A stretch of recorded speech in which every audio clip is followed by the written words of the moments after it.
गढ़ वाली माता माता वैष्णो देवी सबकी मुरादें पूरी करती है। उसके दरबार में जो कोई आता है मन वांछित फल पाता है। कहते हैं वैष्णो देवी जाते नहीं है, माता खुद बुलाती है। माँ वैष्णो देवी की यात्रा विश्व में सबसे पवित्र मानी गई है। माँ वैष्णो देवी की गुफा 3 पर्वतों से घिरी हुई है जिसे त्रिकूट कहते हैं। अलग अलग राज्यों से, देशों से, दुनिया के हर कोने से लगभग 1 करोड़ लोग हर साल माता वैष्णो देवी के दर्शन के लिए आते हैं।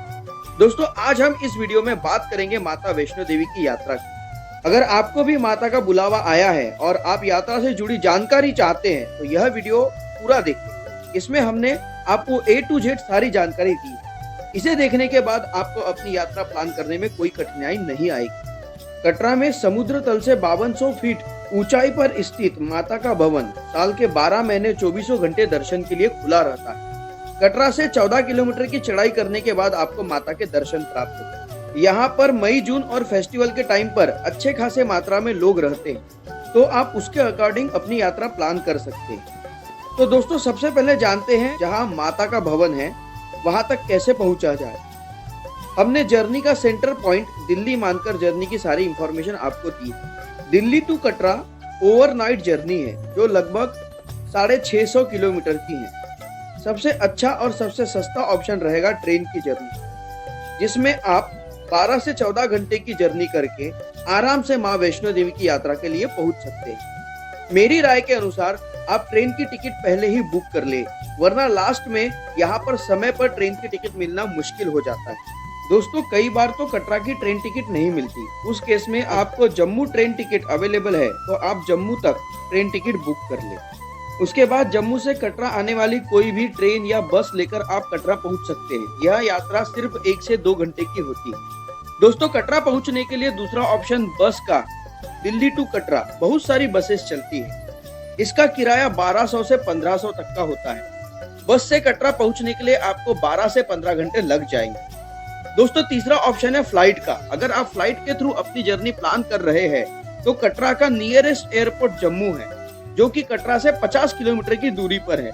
फ्लाइट का किराया दिल्ली से जम्मू का लगभग 3000 से 4000 डिपेंड करता है कि आप कितने दिन पहले अपनी बुकिंग करते हैं। जम्मू एयरपोर्ट पहुंचने के बाद आप यहां पर टैक्सी बुक करके या फिर बस या ट्रेन से कटरा पहुंच सकते हैं। आप अपनी कंफर्ट और बजट के हिसाब से इसमें से कोई भी ऑप्शन चूज कर सकते हैं। दोस्तों, कटरा पहुंचने के बाद सबसे पहला सवाल मन में आता है कि कहाँ रुका जाए, यानी कि होटल का। मेरे हिसाब से आपकी वैष्णो देवी ट्रिप के लिए 2 दिन की होटल बुकिंग सफिशिएंट रहेगी। कटरा में होटल के बहुत सारे ऑप्शन अवेलेबल है। 1500 से 2500 तक बढ़िया होटल यहाँ पर मिल जाएगा। होटल की बुकिंग आप पहले ही ऑनलाइन करवा ले तो बहुत अच्छा रहेगा। आप होटल की booking Vaishno Devi shrine board की वेबसाइट के द्वारा भी करवा सकते हैं, जिसका किराया लगभग 800 से 1600 के बीच होता है। आपने होटल पहले से ही बुक नहीं करवाया है तो टेंशन की कोई बात नहीं। रेलवे स्टेशन और बस स्टैंड पर बहुत सारे होटल्स के रिप्रेजेंटेटिव होते हैं जो आपको रुकने के लिए सस्ते और अच्छे होटल दिला देंगे। दोस्तों, एक आवश्यक बात, कटरा में नॉर्मली सभी होटल्स आपको स्टेशन से पिकअप एंड ड्रॉप की फैसिलिटी प्रोवाइड करते हैं। दोस्तों, अब बात करते हैं चढ़ाई की। भवन तक चढ़ाई शुरू करने से पहले आपको यात्रा पर्ची लेनी होगी, जो कि आपको रेलवे स्टेशन से, बस स्टेशन से और यात्रा रिजर्वेशन काउंटर से भी मिल जाएगी। रोज कितनी मात्रा में लोग आते हैं, उनकी भीड़ को कम करने के लिए यह सिस्टम बनाया गया है। इसके लिए 3 साल से बड़े हर व्यक्ति को आईडी प्रूफ के साथ यात्रा रजिस्ट्रेशन काउंटर पर जाकर यात्रा स्लिप लेना जरूरी है। अगर आप यात्रा रजिस्ट्रेशन काउंटर नहीं जाना चाहते तो आप वैष्णो देवी श्राइन बोर्ड के वेबसाइट से लॉगिन करके आप अपने स्लिप का प्रिंट ले सकते हैं। ऑनलाइन या ऑफलाइन कैसे भी यात्रा स्लिप बिल्कुल फ्री ऑफ कॉस्ट होती है। दोस्तों, एक और आवश्यक जानकारी, इस टिकट के साथ आपको 3 लाख का फ्री एक्सीडेंटल इंश्योरेंस भी होता है। झांसी छत हेलीकॉप्टर का ड्रॉप पॉइंट से माता का दरबार 2.5 किलोमीटर की दूरी पर है। हेलीकॉप्टर प्री बुकिंग आपकी जर्नी से 2 महीने पहले ओपन होती है, जो कि माता Vaishno Devi shrine official website से बुक करी जा सकती है। हेलीकॉप्टर का वन साइड किराया लगभग 1830 रुपए पर पर्सन है, और अगर आप आना जाना करना चाहते हैं तो 3660 रुपए आपको यहाँ पर लग जाएंगे। आप ऑनलाइन भी कटरा से करंट हेली टिकट काउंटर से बुकिंग करवा सकते हैं, जिसके लिए आपको फोटो आईडी प्रूफ, यात्रा का स्लिप, ट्रैवल डॉक्यूमेंट जैसे बस टिकट, रेलवे टिकट भी चाहिए हो। दोस्तों मेरा सजेशन है कि आप ऑनलाइन ही बुकिंग करवा लें, क्योंकि काउंटर पर हेलीकॉप्टर टिकट मिलना बहुत ही मुश्किल होता है।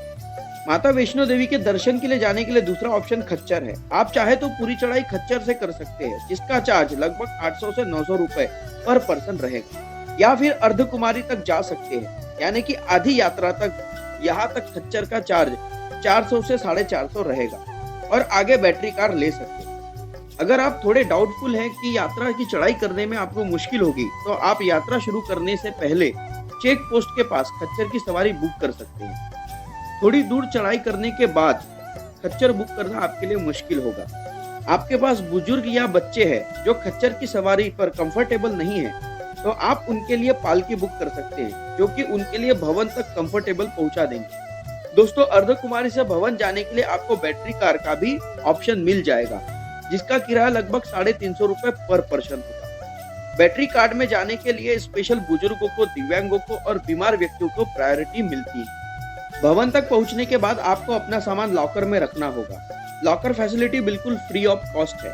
लॉकर में सामान रखकर आप माता के दर्शन के लिए लाइन लगा सकते हैं। माता के दर्शन करके आप अपनी मुरादें पूरी कर सकते हैं। माता के दर्शन के बाद भैरव बाबा के भी दर्शन आप कर सकते हैं। ध्यान रखिए, भैरव बाबा के दर्शन के बिना यह यात्रा अपूर्ण मानी जाती है। भैरव बाबा का मंदिर भवन से लगभग 3 किलोमीटर और ऊपर है। वहां तक पहुंचने के लिए आप पैदल जा सकते हैं या फिर रोपवे ले सकते हैं, जिसका किराया 80 से 100 रुपए पर पर्सन होगा। दोस्तों अगर आप भैरव बाबा के दर्शन के लिए जाना चाहते हैं तो आप रोपवे से ही जाइए, क्योंकि 3 किलोमीटर की यह चढ़ाई बहुत खड़ी होती है। दोस्तों मेरा सजेशन है कि अगर आप ट्रैकिंग कर रहे हैं तो कम से कम सामान अपने साथ रखें, क्योंकि पूरी चढ़ाई में आपको सस्ती रेट में भोजनालय और फ्री ऑफ कॉस्ट में मेडिकल फैसिलिटी जैसी सुविधाएं मिलेंगी। मालिनी ब्रिज का नया रास्ता कुछ सालों पहले खुला है, जो कि सिर्फ पैदल यात्रा करने वालों के लिए है। आप मैप में देख सकते हैं कि यह रास्ता आगे जाकर अर्धकुमारी में मिलता है, तो अगर आप पैदल ही यात्रा करेंगे तो यह रास्ता ले सकते हैं। कटरा में BSNL के अलावा किसी और टेलीकॉम ऑपरेटर का प्रीपेड मोबाइल कनेक्शन काम नहीं करता, तो आपको फोन पर बात करने के लिए टेलीफोन बूथ का प्रयोग करना होगा। नहीं तो आपके पास पोस्टपेड मोबाइल कनेक्शन होना चाहिए, या फिर आप कटरा में ही यात्री सिम कार्ड परचेस कर सकते हैं। दोस्तों वैष्णो देवी ट्रिप की मैक्सिमम डिटेल हमने आपको एक्सपीरियंस के तौर पर इस वीडियो में कवर की है। अगर आपको इस वीडियो से अपनी यात्रा प्लान करने में थोड़ी सी भी सहायता मिली होगी, तो इस वीडियो को लाइक करके चैनल को सब्सक्राइब जरूर करें। दोस्तों माता वैष्णो देवी के दर्शन की इस यात्रा में जाने के कई ऑप्शन हैं, और हमसे जुड़ने का एक ही ऑप्शन है, नीचे दिए गए सब्सक्राइब बटन को क्लिक कर ऑल नोटिफिकेशन को दबाने का। तो मिलते हैं ऐसे ही अमेजिंग इंफॉर्मेशन के साथ।